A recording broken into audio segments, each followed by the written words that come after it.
देखिए, हमने यही सोचा समझा था कि भाई हम उस व्यक्ति को अपना मत देंगे जो डुमरी विधानसभा के बारे में विशेष कुछ काम कर सके। क्योंकि हम एक इंडिपेंडेंट कह सकते हैं, इंडिपेंडेंट विधायक ही हैं, और ऐसे में बहुत सारी कठिनाई होती है। जो सरकार के मद हैं, जो सरकार के सहयोग हैं, वो पर्याप्त नहीं हो पाते हैं।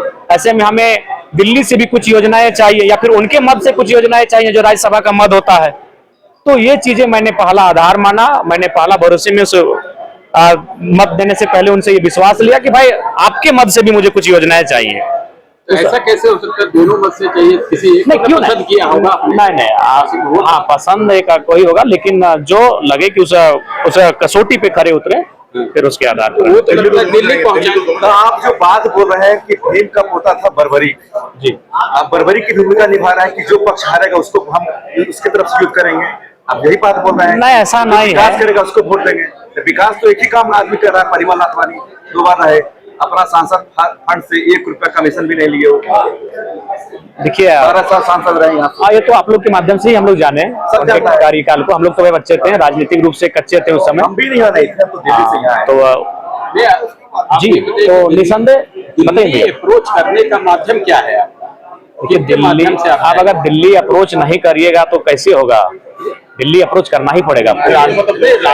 जी भैया, स्थानीय है तो बैजनाथ जी बहुत अच्छे इंसान है, और बैजनाथ जी हमारी पहली पसंद है, एकदम बहुत अच्छे इंसान है, उनको जाना ही चाहिए। दूसरा वाला सस्पेंस में है, जब क्या कीजिएगा, चूंकि ये भारत के संवैधानिक है, कुछ कुछ चीजों में आपका राज्यसभा का चुनाव है, इसलिए ज्यादा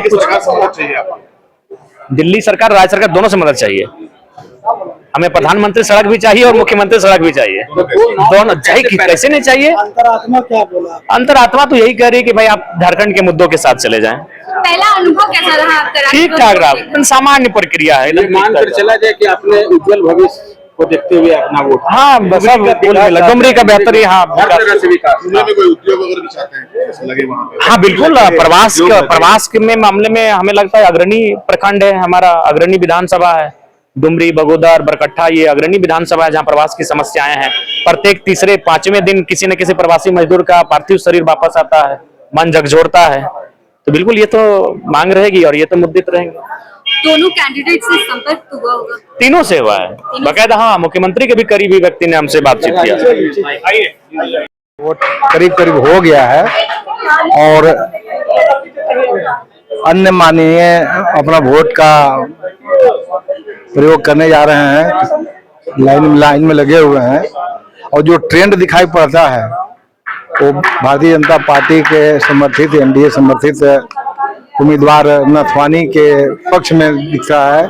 और मुझे आशा नहीं, पूरा विश्वास है कि 5 बजे आप देख लीजिए, 5:30 बजे तक रिजल्ट आ जाएगा।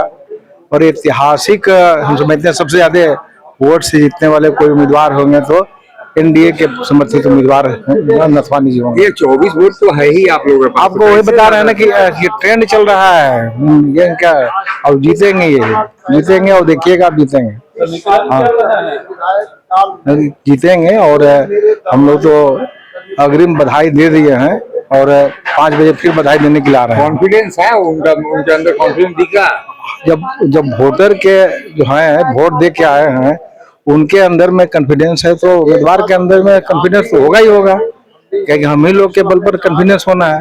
तो सभी लोग ऐसे उनको जो झारखंड में सेवा करने का फिर अवसर दे रहे हैं और चुनाव जीते। कांग्रेस के कैंडिडेट में तो कॉन्फिडेंस दिख नहीं रहा था। नहीं, वो सब खत्म हो गया कहानी, कांग्रेस खत्म हो गया। अब ये कि रीजनल पार्टी से भी ऐसा पीछे चला जाएगा, ये पप्पू जी इनको ले मारे सब कांग्रेस को, इसलिए जो है ना वो पूरी कहानी साफ है उन लोग का।